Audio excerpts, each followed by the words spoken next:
investors, reduces term and risk premia, increases external competitiveness, and thus is growth promoting. Since the start of the pandemic, the MPC has prioritized revival of growth to mitigate the impact of the pandemic.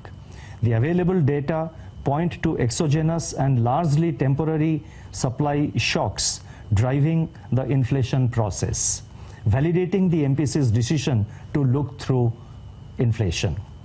The supply side drivers could be transitory while demand pull pressures remain inert, given the slack in the economy.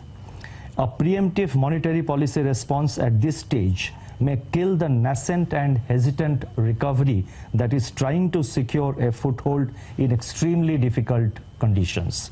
Inflation may remain close to upper tolerance band up to the second quarter of 21-22, but these pressures should ebb in the third quarter of 21-22 on account of Kharif harvest arrivals and supply side measure, and as supply side measures take effect.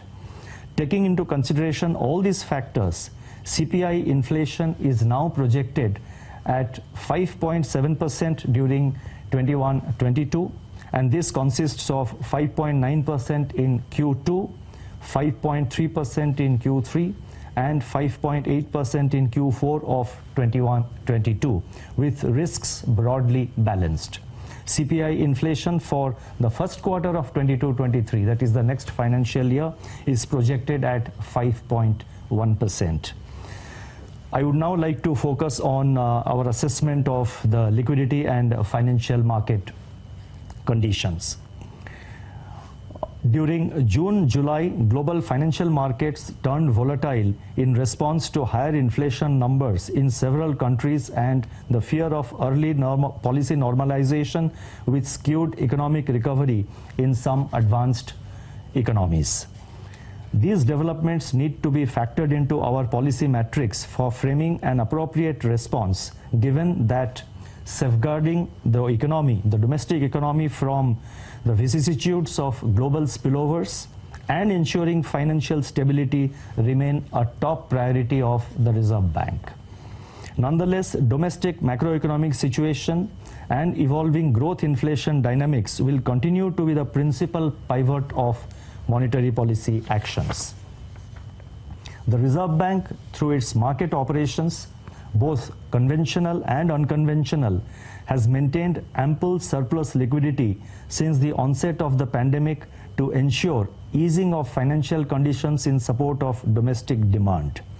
Buoyed by renewed vigor of capital inflows and the Reserve Bank's purchase of government securities in the secondary market, the total absorption through reverse repos surged from a daily average of rupees 5.7 lakh crore in June to 6.8 lakh crore in July 21, that is July 2021, and further to 8.5 lakh crore in August 2021 so far, and this is the figure up to the 4th of August. Under the revised liquidity framework announced on February 6th, 2020, that is February 6th of last year, the Reserve Bank has been conducting 14-day variable reverse repo rate auctions, what I call the VRRR auctions, as its main liquidity operation. With the commencement of normal liquidity operations, the VRRR, which was temporarily held in abeyance during the pandemic, has been reintroduced since 15th January 2021.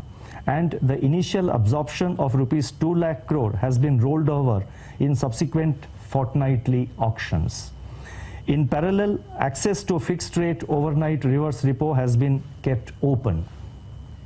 Markets have adopted and even welcomed the VRRR in view of the higher remuneration it offers relative to the fixed rate overnight reverse repo. Fears that the recommencement of the VRRR tantamounts to liquidity tightening have been substantially allayed. We have seen higher appetite of VRR in terms of our experience in the recent auctions.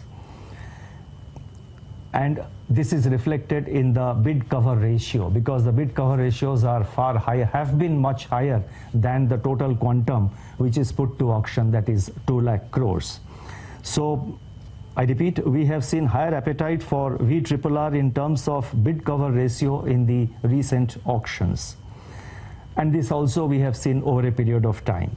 Considering all these aspects, it has now been decided to conduct fortnightly VRRR auctions of rupees 2.5 lakh crore on 13th August, 3 lakh crore on 27th August, 3.5 lakh crore on 9th September, and 4 lakh crore on September 24th, 2021.